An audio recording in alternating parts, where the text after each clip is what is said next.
Brother sold my oceanfront home for $2.3 million. Then the escrow office rang. While he was toasting, the dining room fell quiet.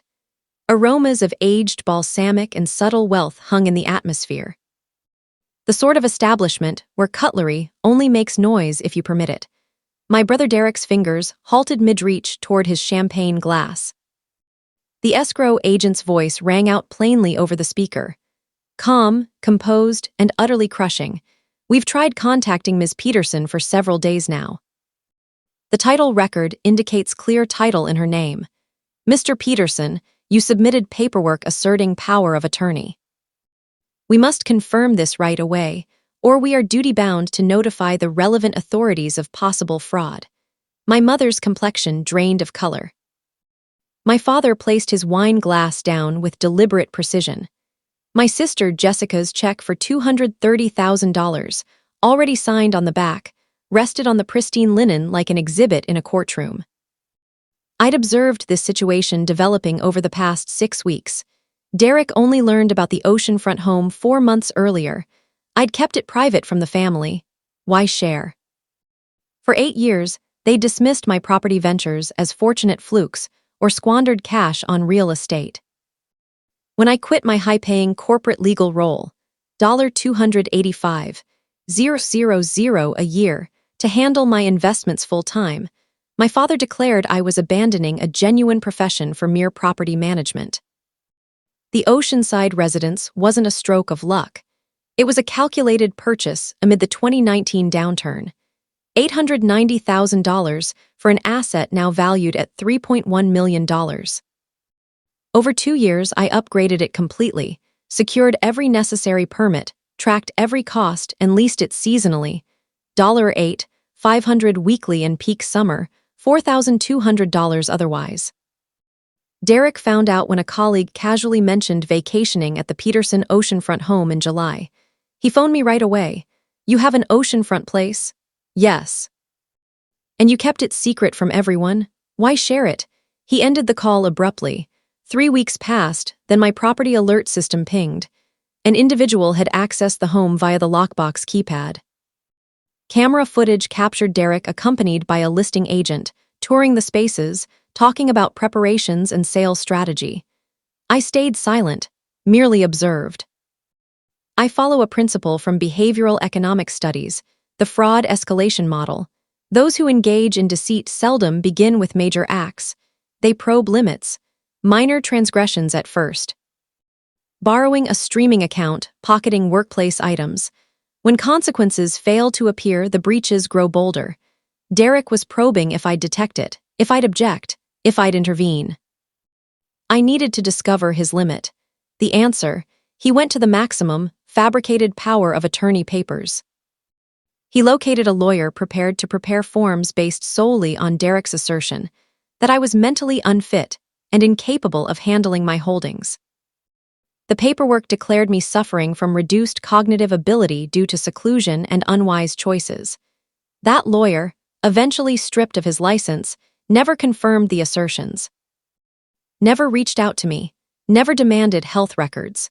Derek priced the residence at $2.3 million, deliberately low by $800,000 to guarantee a rapid transaction.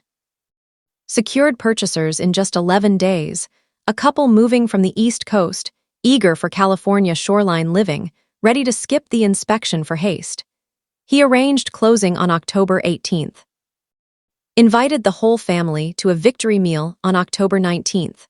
Claimed he'd rescued the oceanfront home from impending foreclosure and protected it from my poor oversight.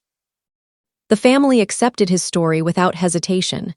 No inquiries, no checks, simply instant trust that Derek had salvaged an asset I'd ruined. I keep what I term the shadow ledger, not monetary. Emotional, the unseen tolls that spreadsheets ignore. Entry 2019, acquired the oceanfront home, kept it hidden from family. Cost, missed chance to share success. Benefit, escaped their belittling. Entry 2021, overhauled the entire kitchen. $47,000 expense, offset by higher lease rates. Shared images with acquaintances, not relatives. Cost, reduced family bonds. Benefit, shielded my wins from lucky coincidence comments. Entry 2023, reached $1.2 million yearly lease revenue from all holdings. Informed nobody in the family. Cost, lost moments of shared pride. Benefit, tranquility. Entry August 2024, Derek uncovers the Oceanfront home, instantly judges it as poorly handled. Cost, any leftover trust from my brother. Benefit, 0. That trust vanished long ago.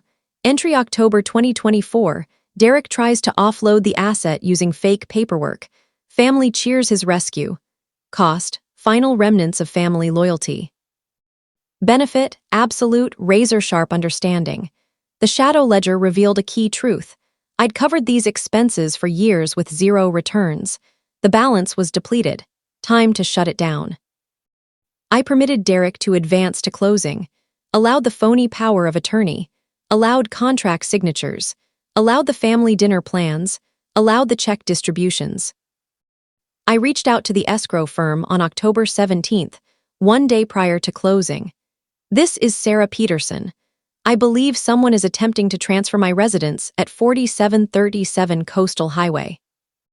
The escrow officer, Margaret Chin, retrieved the records. I heard typing. Then quiet. Ms. Peterson, we've been seeking you for 3 days. We have worries about the submitted materials. What worries?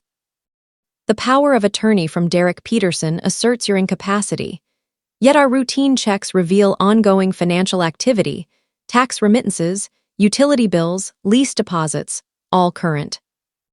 Regulations demand we validate any incapacity assertion prior to proceeding. I am fully capable. I never issued power of attorney. Those papers are forged. Further quiet. More typing. Ms. Peterson, we will stop this transfer at once. These claims are grave. I understand. I'll arrive tomorrow with legal counsel. I ended the call and waited.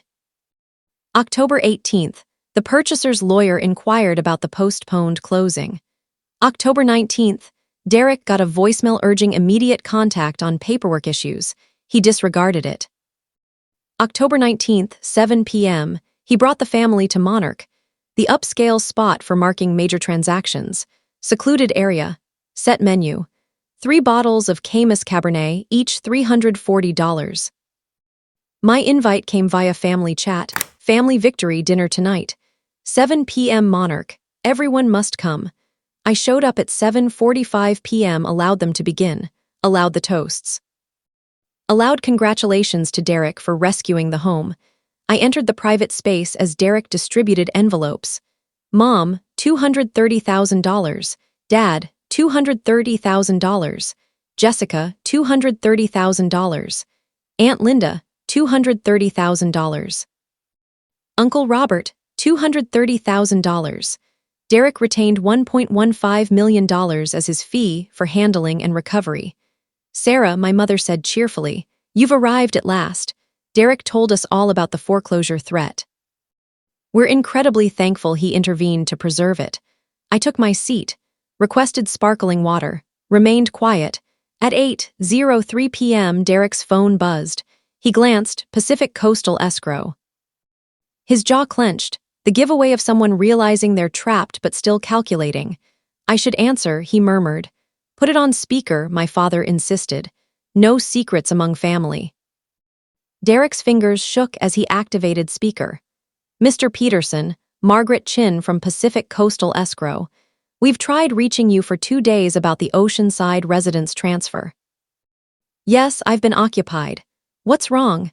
Mr. Peterson, we've spoken with the true owner, Sarah Peterson. She denies granting you power of attorney and describes your documents as forged. We've paused the transfer and must report this to the authorities. The purchasers may pursue legal remedies for their costs. Please grasp the gravity. Derek disconnected. Silence enveloped the room. My mother's fork tapped her plate softly. Jessica's face blanched. Her $230,000 check now resembled incriminating proof. Sarah, my father spoke carefully. What was that about? I retrieved my phone. Open the files. Set it in the table's center. First, the recorded deed 2019.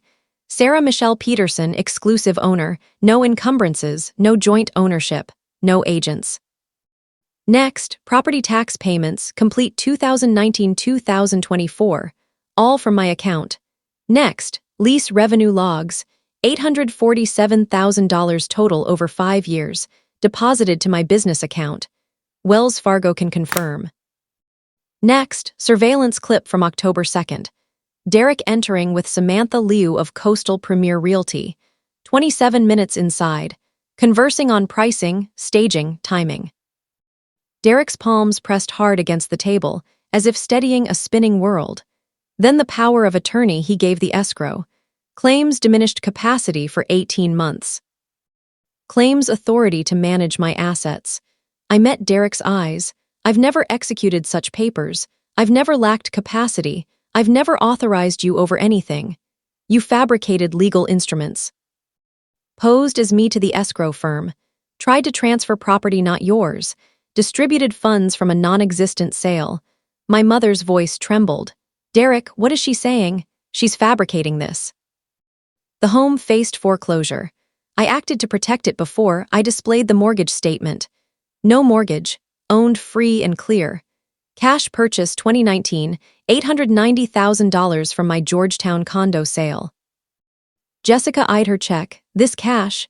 Where is it really from? Derek's personal funds, I replied.